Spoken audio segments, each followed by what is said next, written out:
This is MC Fireside Chats, a weekly show devoted to the outdoor hospitality industry, hosted by Brian Searl and Kara Sismadia. You'll hear from special guests that focus on topics to help your business succeed, all backed by Modern Campground, the most innovative news source in the industry.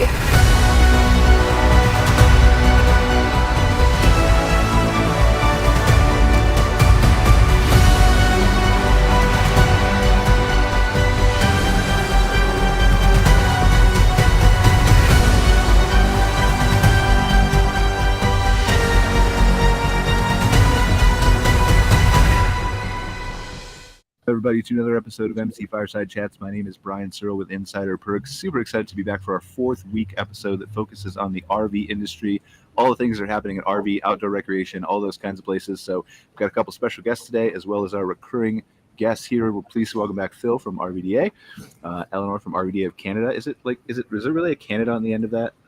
Or how do I differentiate that? Yeah, RVDA and RVDA of Canada. Okay, cool. All right. So I did get it right. I just forgot the other. Shane Devenish from the Canadian Recreational Vehicle Association, and Susan Carpenter from the RV Women's Alliance. Super excited to have all you guys back with us to talk about the RV industry and things that are happening there. And our special guest here, we got Sam Shapiro from Grounded, who's going to discuss his innovative electric camper van that does drive. We figured that out before the show started, in case anyone here was curious. And we have Jason and Alison Takacs. Did I pronounce that right? Takacs? Well, most people butcher it, Brian. Takacs is just fine. Oh, okay. It's just so you don't it's just fine to call you, but you got to be authoritative and yell at me because I did it wrong. Takacs is just fine. It's been Americanized, so. All right, Takacs. They are here to share their experience as a family of full-time RVers, and then we're supposed to have somebody else here, Bill Widmer, the founder and CEO of Adventures on the Rock, and he apparently is not here yet. So hopefully he'll be able to join us. If not, and we'll see if we can book him on another show. But what's on the agenda, guys? Before we introduce our special guests here, well, actually, why don't you briefly introduce yourselves, and then we can circle back to you guys. So Sam or Jason and Allison, which one? Feel free to fight, and whoever wants to go first, go. You guys can go first, Jason and Allison. All right. So, Brian, actually, we are part-time RVers, something a little bit different on the show. Okay. We have been RVing for about 8 years. We moved to Texas about 20 years ago, and we have been RVing for the past 8 years. We decided that it was an important step because it was a little bit hot in Texas, and we wanted to RV year-round and share it with our kids. So you're not in Texas now, are you? Because I heard it's really hot there right now. Oh yeah. We're in Texas. The feels like temperature was 118 degrees the other day. Why are you there? You can come up and see us in Canada. It's my fault. I brought him. So sorry, yeah, we're part-timers, and we actually right now are ambassadors to Thor Industries and Jayco. Okay. And we also made a class on campground etiquette. We did that for Road Pass University. And in general, we create content for a variety of companies, and we just try to share our experiences and inspire people to RV. Awesome. I'm super excited to dive into that with you. Talk a little bit about your story, how you got started, how you ended up in Texas in 118-degree weather. I feel like if you're part-time, the part-time would be now you should go somewhere else and then come back, right? We'll try to spend part of our time up in Canada. Maybe it's too hot to leave now. Maybe you got trapped. The wheels on the RV might melt. So it's possible. I don't know. Sam Shapiro. Blink twice if you guys are okay. Right? I could just shut up for the rest of the show. It would be way better if I do. So my name's Sam Shapiro. I'm the founder of Grounded. We are an electric camper van company. So we're building modular electric camper vans, and basically, these are fully electric vehicles that are drivable. And our first model was called the G1, which we sort of announced a few months ago and shipped to our first customers a couple months ago. Those were built on the Ford e-Transit platform, and we are currently in early production of yet to be announced G2, which will be a much longer range electric camper van with 250 miles of range on a single charge, and we are currently starting to build the first few for our first customers. Awesome. I'd love to dive into that with you and explore a little bit about your journey and how you see the industry kind of changing and stuff. But before we talk to our special guests here, regular guests, is there anything that's happening in the RV industry that's super important that's come across your desk in the last month since we opened on the show, or Phil, since 2022 when you were last on the show, that you'd like to share with us? Well, I think, it's pretty well known that the market has softened quite a bit since, a year ago. The industry's making adjustments, a lot of production adjustments to match up with the current retail demand.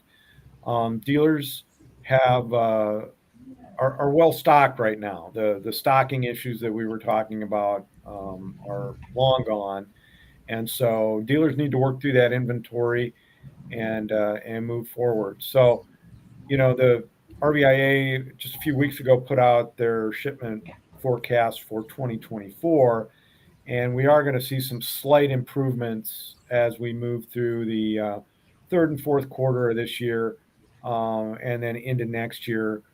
Production should, increase. It's not going to be like it was in 2022. We're coming off record years, but we do see some gradual improvement down the road. What do you think, Phil, is leading? Like, we all know what's leading to the downturn, but what do you think will lead to the upturn next year, or what do they think? Well, I think a lot of it is just that right now retail will outpace wholesale, probably by about 30 to 50,000 units in North America between U.S. and Canada. That's the prediction, because there was a lot of ordering going on in 2020. A lot of that stuff came in later than the dealers anticipated, and now we've got months and months of inventory backed up on dealers' lots, unfortunately. So we got to work through that. There is some uncertainty about the economy still, Sure, especially here in the U.S. with higher interest rates.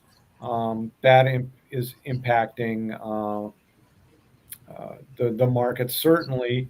And but there are some bright spots on the horizon. The recession that was predicted is really not materialized yet anyway. The job numbers are very good. Gas prices are stable. This upcoming 4th of July weekend is going to be the biggest travel weekend ever, according to AAA. So, people are getting out there. I'm also hearing traffic to some of the major websites, the consumer websites like RV Trader, and even dealer websites are reporting a lot of good interest. People just aren't pulling the trigger on the purchase. So, things, once I think they'll settle down, and I know, you're seeing the same things in Canada, right, Eleanor? Yeah, absolutely. I mean, I can echo what you say.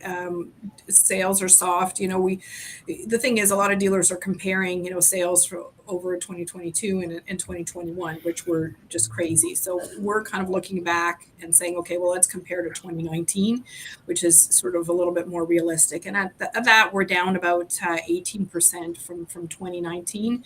So, definitely off, but not as bad as if you just look at the year prior. Our dealers are saying they're getting, lots of traffic to the website. CRVA Canada, which is our marketing branch, has had some incredible hits and some really good stats. So, we know the interest is there. Dealers seem to be very busy on the service side. We're always needing more service technicians in the industry, but so we see people are interested in using their units. Our campground operators are telling us that they have really strong bookings. So I think it's just people are potentially delaying a purchase this year because of uncertainty, higher interest rates, and maybe just delaying that till next year. So let me ask you this, Sam, and I didn't mean to give you kind of a hardball at the first time here, right? I'm going to let you introduce your company, but just as we're talking about this, right? You coming into, and how long have you been in the industry? When did you release the G1? A couple months ago. Okay, so coming into the industry, how does what Eleanore and Phil are talking about impact you, or does it, or is it different because you're developing a new product that isn't traditional at many dealers? Yeah, I think that as an early stage startup doing something that's innovative and sort of different than what's out there, that we're reasonably well insulated as a company, to be honest with you. I mean, obviously like the economy and the interest rates, definitely do have an impact. I mean, when we're talking to our customers about financing options and things like that, obviously it's not completely insulated, but but uh, it's not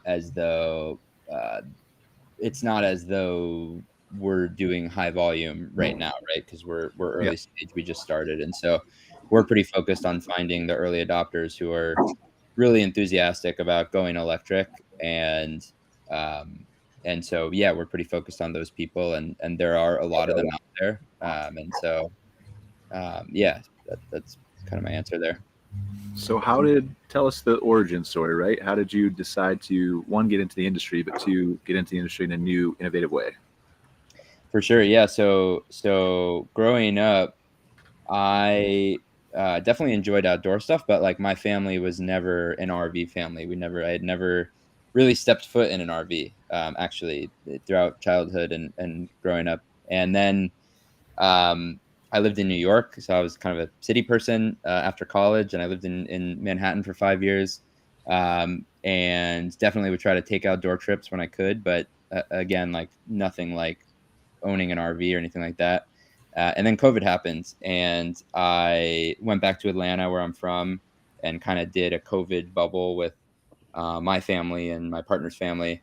And after a few months of not really doing very much, through spring of 2020, I ended up buying a used cargo van, Chevy Express 2500 cargo van, and upfitting it into kind of an RV, sort of like a DIY build. And that was my first time really doing anything like that. And then my partner and I traveled around the country in that van for months, and we worked remotely, full-time jobs, and we would work from campgrounds, we'd work from Cracker Barrel parking lots, we'd work from really like wherever we could, and we went really all around the country, and saw a lot of national parks, and it was just a completely different way of living, honestly, and totally changed our perspective on life and on what's possible in terms of lifestyle and things like that. And so never really felt as connected with nature until then. And it's not like I necessarily wanted to be full-time 365 days a year, like living from a van, all of a sudden, but definitely opened my eyes to sort of other ways of living, other ways of working. And so that's kind of what sparked my interest in camper vans and RVs. And then the just to add, the electric side came in because there were sort of all these problems that were driven by the fact that this thing was gas powered. So like it broke down at one point, had mechanical issues. You're constantly doing maintenance. You're paying a fortune in gas when you're doing that much traveling. Um, in terms of the inside experience of the vehicle, sometimes you just have to turn it on and run the engine to charge the house battery, which is loud, and you get air pollution and noise pollution and stuff like that. So I think this is actually a really interesting topic, and thank you for sharing. We're going to get back to grounded, I promise. But I'm very curious here, Eleanore and Phil, and we've talked about how COVID many times has changed this industry, right? Mostly, I think, from a perspective of new people were exposed to the RV camping industry, as we just talked about with Sam, who either bought RVs or experienced it for the first time, found that they liked it, things like that, right? Which is great for the industry. But have we ever really talked about the new entrepreneurial blood that has come into the industry as a result of this? Like Sam, would we have had as much innovation in new things like electric vans and stuff without COVID, do you think? Would have, like, I'm sure it would have come eventually, but Well, a lot of it is driven by the chassis that are available, right? And the Ford Transit is an exciting development. And the chassis makers have said they're going in this direction. And it doesn't matter what, you and I or what everybody else thinks about it, they are going to go that way. So RV makers are going to have to adapt. And certainly Thor Industries, a couple of years ago, with their Airstream vehicle, the E-Stream, Winnebago is taking a leadership role.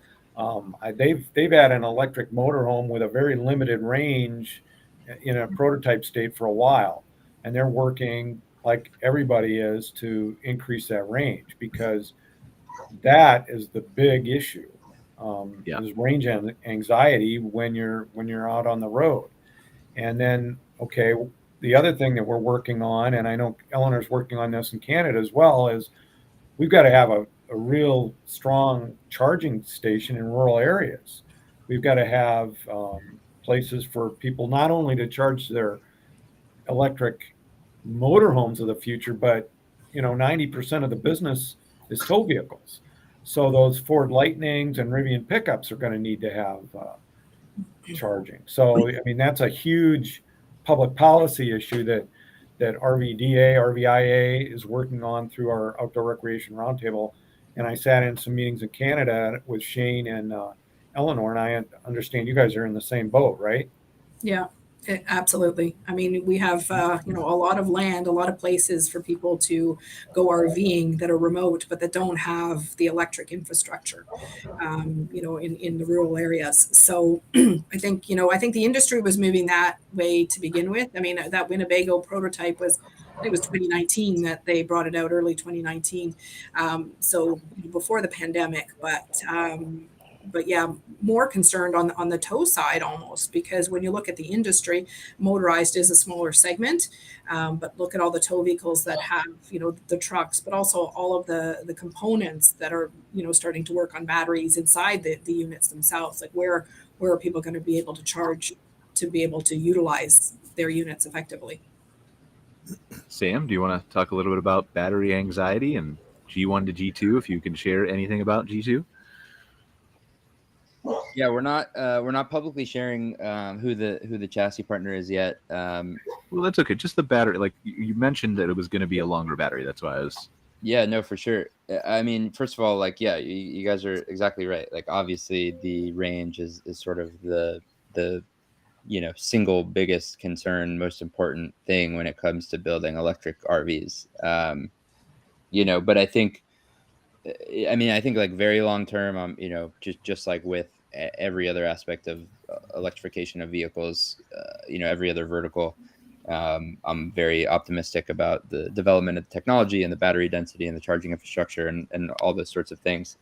Our Next Energy, with their 700-mile range on a Tesla Model S with their battery, they're starting to deploy pilots with OEMs and things like that. So I think like the future is very bright in general for all this stuff. I think the IRA is already starting to have a extremely meaningful impact on charging infrastructure investments all over the country, including in rural areas. So like it's all happening. The momentum's there. The IRA is going to have an enormous impact. It's obviously the biggest climate related sort of infrastructure bill ever in history. So it's all happening. It is just a matter of time, I think, and that's why, like, there will be this phase of early adopters. And I think like even now today, I would make the case that there is a strong case for having an electric RV today, which is that when you go to an existing charging station, a lot of people, a big complaint with EVs charging is the amount of time that it takes compared to refilling a tank of gas, right? Gas takes 5 minutes. Charging up a EV can take, depending on how much, 30 minutes to an hour at a reasonably fast destination charger. Well, if it's a passenger car, then, you could sit in your car, you could like walk around. But if you have a camper van, you can go in the back, you could take a shower, you can cook a meal, you can take a nap, you can lay in bed and watch TV. So in a lot of ways, like the charging use case actually becomes a lot stronger with an electric camper van than like a passenger EV is sort of one thing. Another thing is that campgrounds today already have electrical infrastructure. Most do for RV hookups. And so, obviously, just like with homes in America, if everybody all of a sudden was like plugging in level 2 chargers into campgrounds, like that would cause a problem, no doubt, with the existing infrastructure.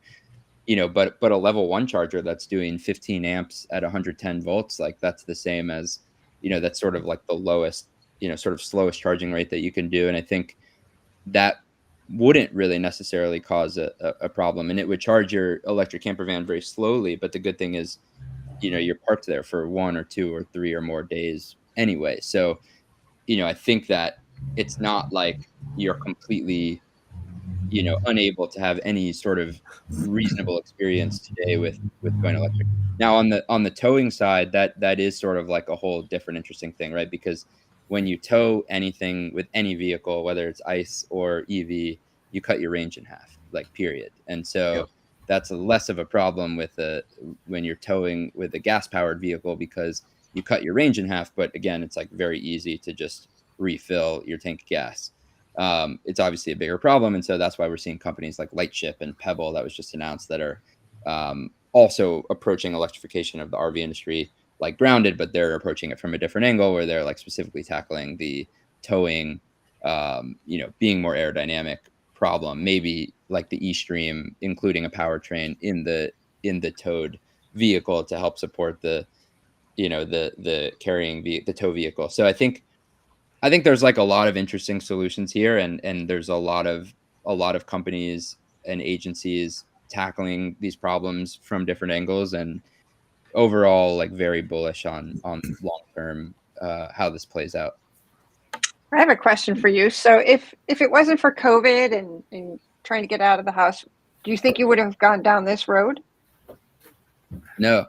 And I feel a bit almost guilty saying it, because obviously COVID was this horrible thing and lots of people died and got sick. And so like, and obviously I have friends that were, friends and family that were very negatively impacted by COVID. And I'm lucky in the sense that for me personally, I had this sort of positive thing come out of it, where it kind of forced me to leave New York City and end up, doing these things. So I think life just has a weird way of doing things sometimes. And yeah, I don't think that any of this would have happened for me personally if it weren't for COVID happening. And you always have to find the positive during the most negative things, right? Well, you have to. I mean, I wouldn't feel guilty. I think that's a great story, and kind of goes into what we were talking about, and innovation, and how COVID played a part in it. What is your background? Just curious. Yeah, so I was actually working in advertising technology, sort of doing software and product and wearing some different hats in New York. And then I, funny enough, went to SpaceX to write embedded software for Starlink satellites and Wi-Fi routers sometime sort of right after that campervan experience. And actually it is also related to this whole thread, because what really initially led me to go work for SpaceX and Starlink was I was building that campervan, and then getting internet was sort of like the next big challenge, because we were working full time from the van, and we had this janky little like cellular antenna that was trying to like pull a bunch of cellular data from the big networks and stuff. But every day I was on Reddit checking the Starlink subreddit, seeing like when I might be able to get a Starlink, and that sort of like eventually led me to just go work for working for the company was like the fastest path to getting a piece of hardware. So not a bad strategy. All right, I want to get to Jason and Allison, and thank you guys for being patient. I want to tell their story. Before I do, because I'm going to forget, I have to thank our sponsor for this episode, AccessParks. We're going to play a brief video from them, and then we'll be right back. We're going to talk to Jason and Allison. Want to increase your revenues by up to 20%? Guests stay an average of 2 days longer when they stay connected. We are the only provider to guarantee the 25 megabits per second speeds that your guests demand at no upfront costs. and you'll be up and running in just 6 to 8 weeks. With our fiber optic network serving 30 million annual visitors, you'll experience zero risk to deliver guaranteed speeds to your guests, even during peak hours. It's Wi-Fi that just works. Guaranteed broadband is here. Really thankful for AccessParks for being a sponsor of this show. If you guys own a campground RV park, as I know many of you do, watch the show. If you're looking for better internet service, then definitely reach out to them and see if they might be able to help you. So Jason and Alison, part-time RVers. Sorry for messing that up in the beginning. I did have notes here that said you were part-time, but apparently I struggle to read, specifically on Wednesday. So appreciate you guys being here anyway. But tell us the story of Jason and Alison. How did you guys get started in the industry? So we moved to Texas about 20 years ago, and we used to live in California, did lots of tent camping out there. And when we came to Texas, camping weather is pretty short. You have some nice outdoor weather in the spring and the fall, but then you're fighting thunderstorms.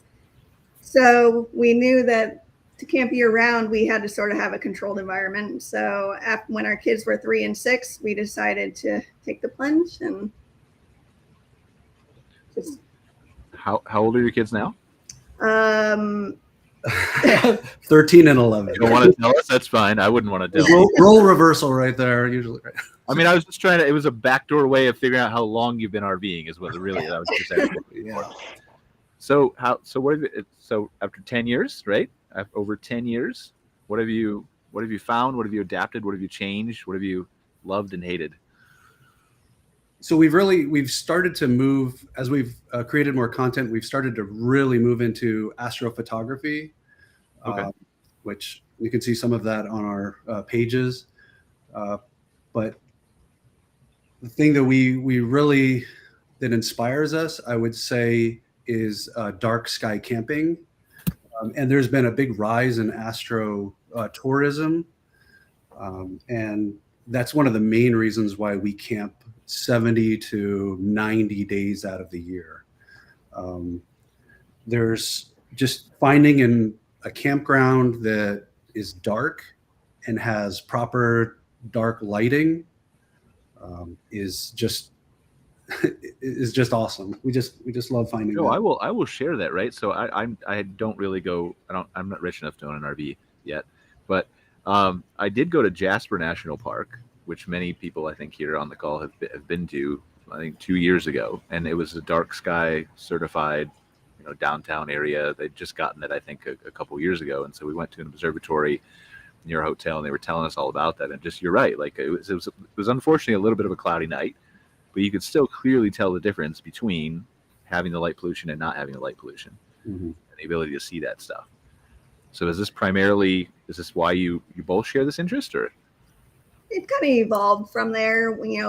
Jason is into videography and I like photography, and we're just hikers in general. So we like going out away from people into nature. And once we started camping in these darker areas, just our passion for the night sky just kind of evolved from there. And luckily in Texas, not too far away, we live in the Dallas Fort Worth area, just a couple hours west. We can get out of the city lights and get under some pretty good skies.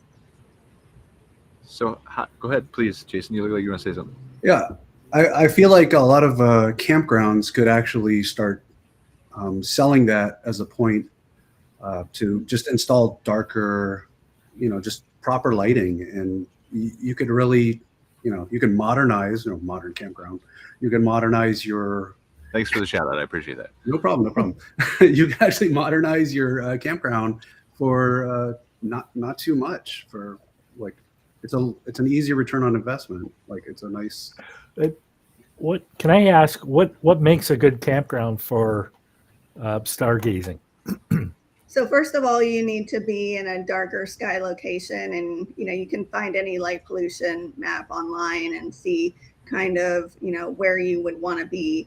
And then from there, you want to be somewhere where the campground minimizes the night lights. And that's kind of where like astro enthusiasts, they go there and they target those areas. And I think especially now with the phones that are capable of astrophotography, there's just been this huge interest. We've gotten a lot of messages from people who've never even seen the Milky Way and who just are asking us, well, where can I go? How can I do this? And, we do see the interest growing. Even my own students, I'm a school teacher of over 20 years. My own students, okay. I would say just about every one of them they haven't seen the Milky Way, which is just kind of mind-boggling. Some of you guys might live a little bit closer to darker skies.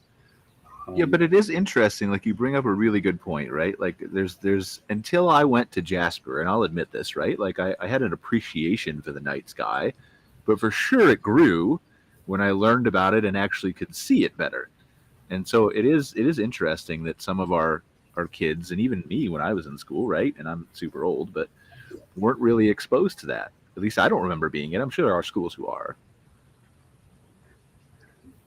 Yeah, I think the stat is like 80% of Americans can't see the Milky Way from where they live, and light pollution is a doubling, or it's rising 10% every 10%. Yeah, every year it increases by 10%, which is kind of a staggering number.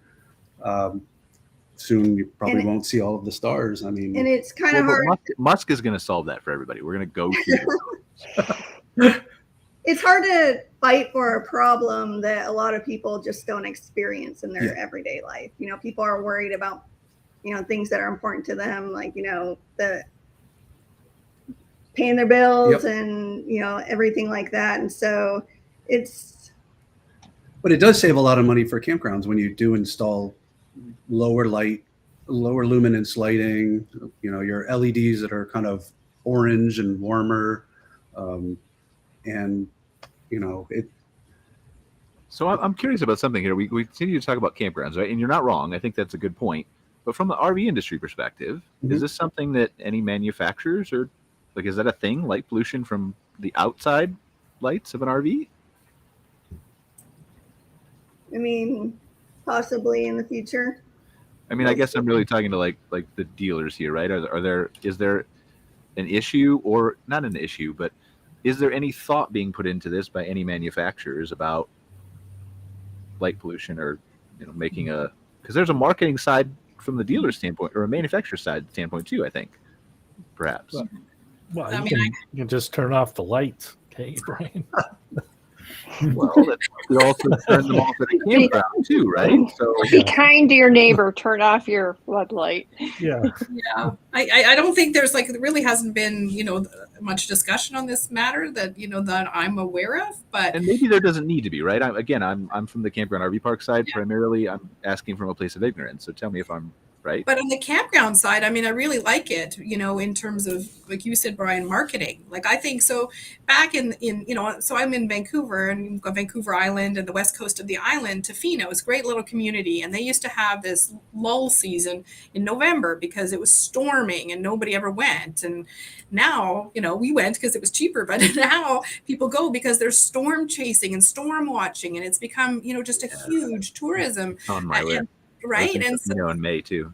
Yeah. So then I'm thinking, for the campgrounds that are more remote, that have, potential less of an opportunity to draw people, right? They're a little bit further away. I think this would be, I would definitely go somewhere a little bit further if I had that opportunity to see something. Well, that goes to the experience, right? And we've seen that. I think it was maybe 2 years ago in Camp Spots Awards that they gave out. There was a dark sky campground in Nevada. I think won one of the top spots in their awards. And so for sure, there's your proof right there that if done right, just like anything, but this is a niche, right? Depending on your location, then you certainly can take advantage of it. So tell us, Jason and Allison, how do you, so switching away from dark sky for a second, how do you go from California to part-time RVing to Texas to becoming ambassadors? Because lots of people RV and don't become ambassadors, right? When we moved from California, the reason was my family was here in Texas. And so I dragged Jason kicking and screaming from the mountains of California. Did you really kick and scream, Jason? Or I tried. But, once we had kids, we did take a break from camping. We had the little kids, and we're just trying to survive. And then once, those daycare bills stopped, we bought our first RV and just started, photographing our journey. And the camper happened to be in a lot of our shots just because that's where we were at night. And we just slowly built a relationship with some of the brands, and it just blossomed from there. So can you tell us what you currently do as ambassadors, or? So what Jayco is looking for with their Ascend community is they want real people enjoying their product in a genuine and sincere way. And so they have people from all walks of life, different reasons for RVing. Some people use it to go to events, and some people use it full time. And so the members of the Ascend community just, show their experience with the product instead of, it being models posed in front of a camper. It's, real life. Okay, that makes sense to me. I mean, I'd certainly prefer to see an authentic experience. So, I'm a marketing guy, right? But and it's easy to do when you really love the product too. So it sells itself. That's fair. All right. Are there any? I was just going to be mean and ask you if there's any products you didn't like, but I'm not really going to ask you that question. So, all right. So what else is on our desk, right? We've talked to Jason and Alison, really great origin story and how they got involved in this industry. And the dark sky thing was awesome. Talk to Sam. Shane, what's going on in your world? You seem really quiet today. You ask one question, but no, it's a good conversation. I just letting it flow. A couple comments. I've never thought of an amenity or a service being stargazing. I don't know of any campground in Canada that lists night sky watching as one of their. I don't know of any either, but there has to be. Well, I think there should be, and I think it's something that we should look about, adding, because I love stargazing. I love going up to Muskoka and trying to find the Big Dipper or the Little Dipper or whatever. I still can't really find them, but I still like to try. But it's a neat amenity, and I think campgrounds need to promote that. In the last month, Eleanor and I visited with our RV counterparts in the U.S. In Washington, D.C. We had some good meetings, and found out that, Canada and the U.S. are going through similar challenges right now. And it's always good to share information. We do this every year at the beginning of June during their committee week. And it's, it was a real benefit for me, and I'm sure Eleanor too. I want to ask Sam something if I could, and I guess remark on your what you said before, Brian, about entrepreneurs coming out of COVID or during COVID, and think of this. I can't think of very many because it was such a challenging time. We're existing guys who have been around 30, 40, 50 years, couldn't find parts. And I couldn't imagine a startup trying to do it. But Sam, where in your product is different? It's unique. You're unique in that you had no camping experience at all. And yet you've probably got all these ideas from traveling around and seeing other stuff out there. I'm curious where you see your stuff being different than what's out there. Yeah, for sure. So obviously, electric is just sort of first and foremost the big thing. But I think that, again, you could draw the analogies with passenger cars. Like electric can't be the long-term differentiator. We're seeing that now with, sort of all of the competition really stepping up against Tesla finally with EV passenger cars. So one of the things that we've sort of put a stake in the ground as differentiators of the core product are sort of two areas. One is modularity. So we've sort of designed this modular system for the interior of the vehicle where we allow customers to have a level of customization that is, far beyond what you would have when you're just sort of selecting from, you know, 1 or 2 preset floor plans from a big manufacturer. And so it's somewhere in between that versus, you know, at the other end of the spectrum, the other existing option is you can go to kind of a very custom one-off shop and you know, ask them to build you something totally custom, but that you're going to pay kind of a fortune for, and there's going to be a very long lead time. And, you know, those shops are doing a very small handful per year. And so we're trying to position ourselves in the middle where you can, you know, we have a component library of here are the different furniture pieces, here are the different battery sizes, that sort of thing. And you can choose which layout you want. You could sort of drag and drop, like, I want the kitchen piece in this corner, or I want it over here instead, or I want the half-size kitchen piece or the full-size kitchen piece, that sort of thing. So modularity is number one. And then the second thing is on the digital experience, which I kind of hate that phrase, but we're innovating on sort of like the app and the digital experience. And this app, this Grounded RV app, lets you control everything, monitor everything, do it remotely. And so we're trying to make that part of the experience more sophisticated than what you might find in some of these other RVs today. Can you use the app to turn off your lights if Jason and Alison are camping next to you? You can. Yeah. Well, we need to add a no pollution button, and then it just shuts everything off. Perfect. All right. So, what else is happening? I think we should talk about for a second. I think we should, because we haven't done the show before, the legislation. Like, Phil, you were there in DC, right? So Phil, Eleanore, Shane, Susan, were you there?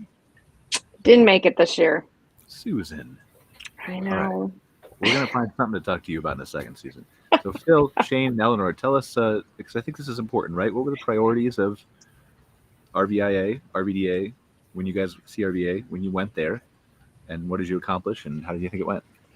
Well, the priorities that we talked about in DC earlier this month were America's Outdoor Recreation Act, which would not so much spend money, but loosen policies to allow more public-private partnerships to develop campgrounds, marinas, rural economic development initiatives to increase and improve the number of campgrounds on public lands. And I know some of the campground groups don't like to hear about that, but the fact of the matter is the federal government is not put the investment in to either maintain or modernize the campgrounds on public lands. And we've got all these new RVers that want to experience both public camping and the private side. So that's a big priority.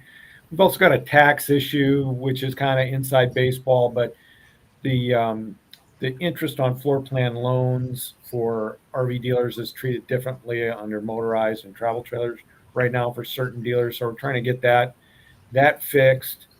And then the manufacturers are having an issue with a component called Luon that goes into a lot of RVs. It's a lightweight product that is only made in Indonesia, and there's some tariff issues on that. I don't know if you have those same issues in Canada, but it's costing the manufacturers more money, which in turn costs everybody down the whole supply chain more money. So they're trying to fix that. But some good discussions, and we had great participation from a lot of the senators and U.S. representatives, and there were also some meetings with the administration. And I know Shane and Eleanore did the same thing in April, right? Yeah, we had. Like that was the softball to talk about it. Oh, there she goes. All right. Sorry, it's muted. Yeah, we did the same thing. It's very similar. We bring people from across the industry in Canada, from the campground sector, from the manufacturers and the dealers as well. And we host members of parliament. We actually had some RVs on Spark Street, which is a pedestrian street about a block away from the Parliament buildings, and had a small campfire there with giant marshmallows, brought people in, but really to create awareness, about the industry, about the economic impact that our industry does have, and then to talk about our issues. And they're similar, access and investment in infrastructure and parks, for Parks Canada and their campgrounds. Not just the campsites themselves, but just all of their amenities. That's a huge one for us. I mean, our government does give funding to Parks Canada, but it always seems to go more to roadways and bridges, and we do need to have people to be able to access campgrounds.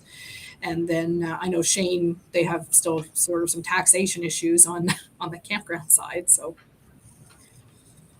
yeah, I have to applaud what the U.S. does with their Outdoor Act and all the advocacy work that your roundtable does. It's we're very envious up here. We'd love to have something like that up here, but we can't convince the government to expand their thinking, and they only really just do some Parks Canada stuff.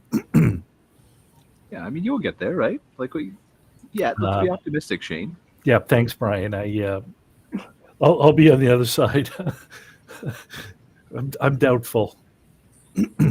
Well, all right, I'll be positive for you, Shane. But talk to us. So talk to us about this, right? So the three of you who went to DC, for those of us who, for non-RV and camping related reasons, try to keep politics at a distance sometimes, right? There's a perception that nothing ever gets done in DC or Ottawa, right? What does this actually look like from your standpoint when you're going to DC? Because we know it's very important. We know a lot of things get done, right? But from the outside looking in, we don't understand a lot of it. So what does the day look like? How do you convince these senators and the administration and MPs to pay attention to the industry's needs? How do you get them to move?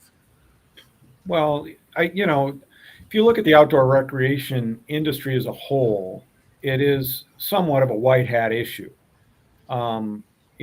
It's hard to be against going outside. It's hard to be against cleaner waters. It's hard to be against improving camping. It's not a highly partisan issue. Now that some of the details can get partisan, right? But by and large, we've been able to put together bipartisan bills. In fact, one of the big bills that passed that President Trump signed was the Great American Outdoors Act. That was one of the major pieces of legislation of that year because it's the only thing Republicans and Democrats could actually agree on. And then the other thing is you're trying to take some common sense issues to them and say, look, the outdoor recreation does what? It helps people's overall, their mindset, right? Like we saw in COVID, outdoor recreation participation spiked. It creates jobs, and it creates jobs in areas that, in some cases are economically depressed, and why we have rural development initiatives. So, you're coming with them with common sense solutions to problems instead of, asking for a handout or some partisan issue that only one side or the other is going to agree with you on. So it's a very Big Ten approach that we're taking to try to increase jobs and increase the quality of life for Americans, and we do get a good reception on Capitol Hill.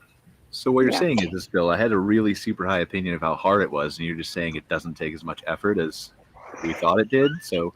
Well, it's hard because I'm just giving you a hard time. Moving we know it's hard. Yeah, there's so much gridlock. They don't. Yeah, and I think RVDA of Canada and RVIA all year long does a great job of lobbying for the industries, right? So they're always in front of them trying to, rah for us, right? But to your point of Washington, D.C., because I've done it for many years, not with just only the RV industry, but the automotive industry, is it somewhat humanizes it, right? So RVIA and RVDA can go in front of them all the time, but then we have the opportunity to sit in front of our legislation and say, this is what it's affecting, right? We have our own opinion.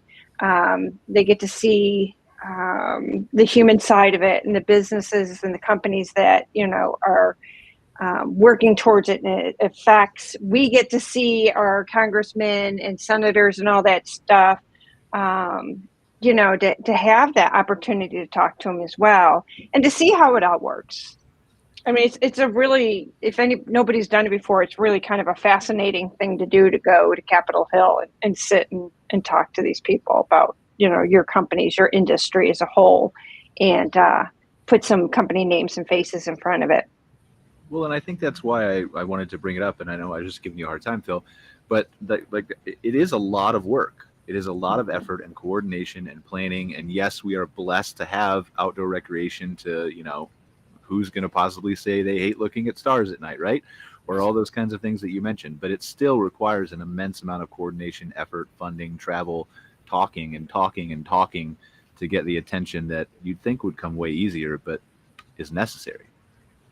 And so I want to make sure we're not minimalizing that, because it feels like sometimes, like me, right? It's very easy to mistake that, they just fly to DC and walk in somebody's office and sit down and talk to them for 5 minutes and get what they want, right? But that's very clearly not the way it works. No.